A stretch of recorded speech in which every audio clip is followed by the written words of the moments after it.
Comment réaliser la tête de l'échangeur thermique sur SolidWorks? Dans cette vidéo, je vais vous montrer comment vous pouvez réaliser cette pièce-ci. Pour cela, on vient sur Nouveau, on sélectionne Pièce. Une fois sur Pièce, on vient sur Esquisse. On sélectionne Ligne de construction. On choisit le plan de face. On doit tracer deux lignes, une ligne horizontale et une ligne verticale. OK. Par la suite, on vient ici sur Spline. On trace un spline. On clique sur deux points, pas plus. Puis, on fait une ligne verticale. OK. Après, on va venir sur cotation intelligente. On prend cette distance-ci est égale à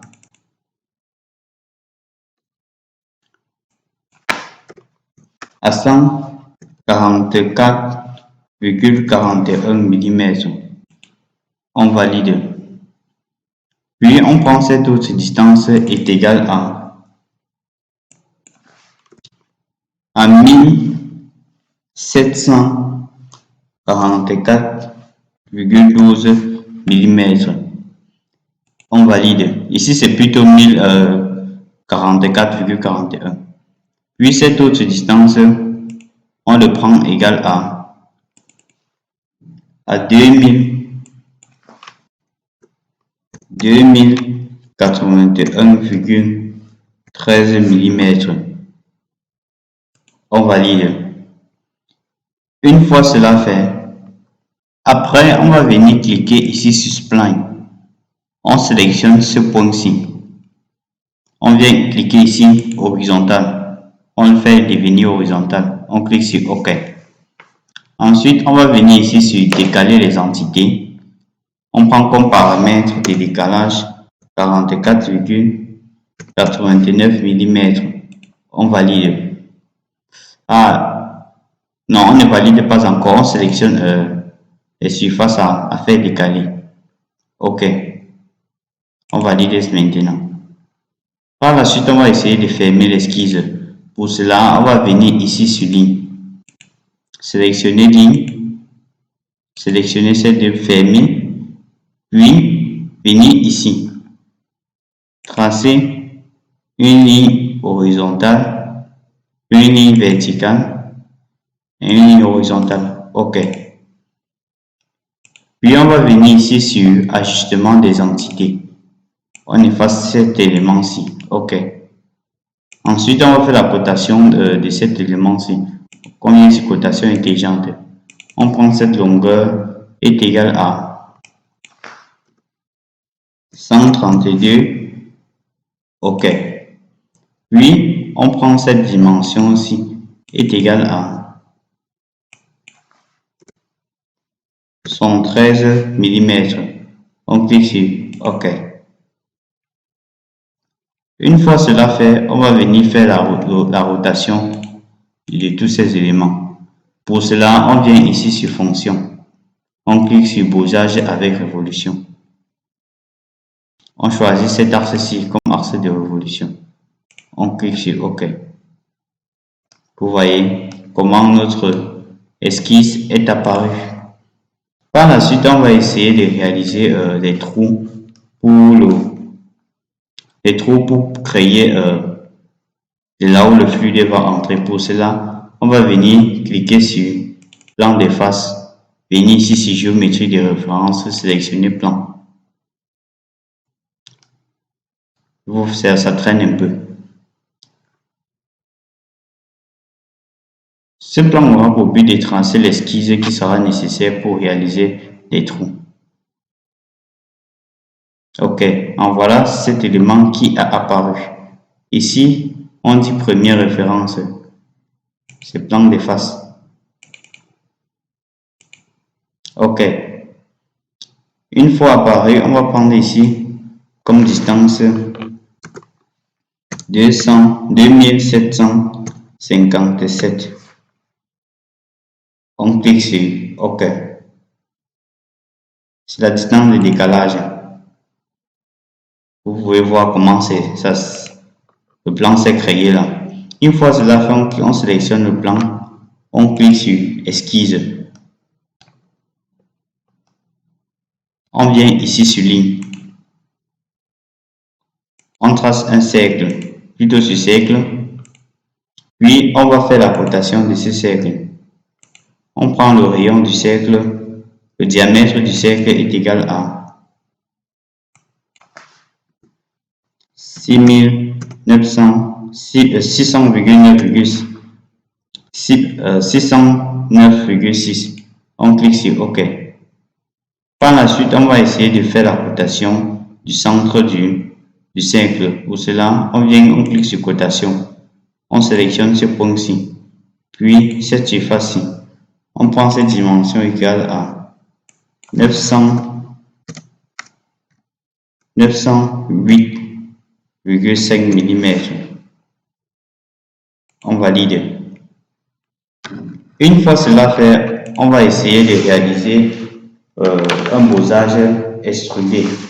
Pour cela, on vient sur fonction, sur bossage extrudé.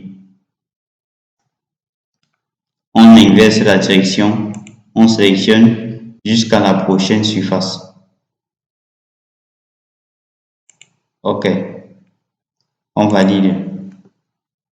Par la suite, on va essayer de réaliser le symétrie de cet élément. Pour cela, on vient ici, on clique ici sur symétrie. Comme référence, on sélectionne le plan de face. Et fonction à symétriser, ça choisit le bossage extrudé. On valide. OK. Une fois cela fait, on va essayer de réaliser les trous.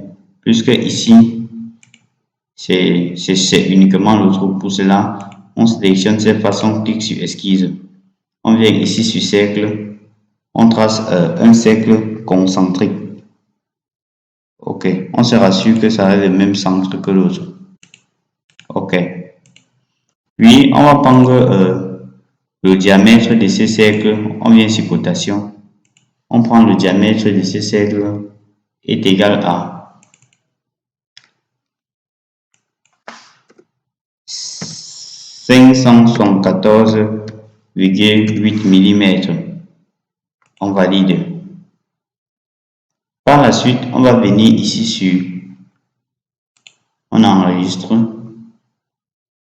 On va venir ici sur fonction, sur enlèvement extrudé. On va faire ici enlèvement à travers tout. Donc ça va faire jusqu'à perçage. On clique sur OK. Vous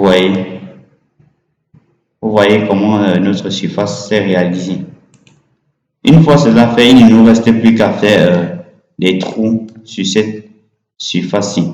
Pour cela, on sélectionne cette surface, on clique sur esquisse. Une fois cela fait, on va venir ici, cliquer sur cercle, tracer un cercle, puis venir ici, cliquer pour la construction.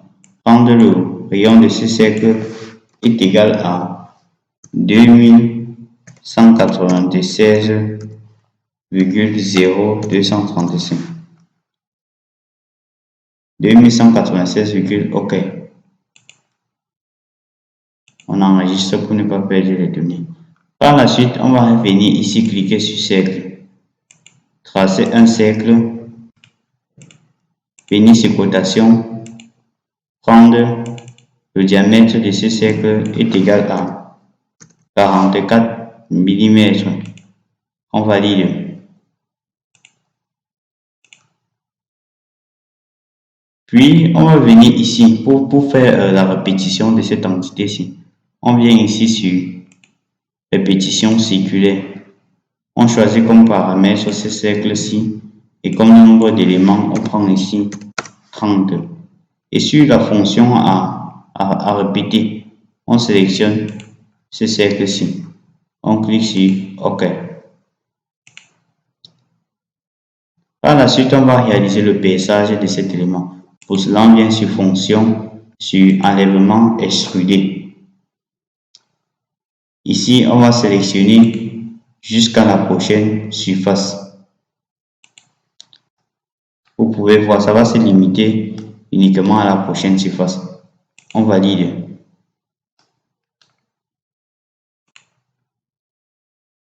Ok, c'est ainsi qu'on peut réaliser notre tête de l'échangeur thermique sur SolidWorks. Il ne nous reste plus qu'à changer la matière. On vient ici, on clique ici sur Apparence, on clique ici sur Métal, on vient ici sur Chrome.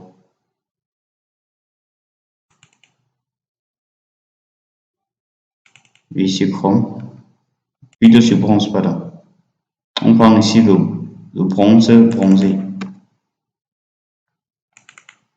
Ok, voilà notre tête. Il ne reste plus qu'à enregistrer. On clique sur enregistrer son. Ok, on entête couverture de la tête. On enregistre. Ok. Oui.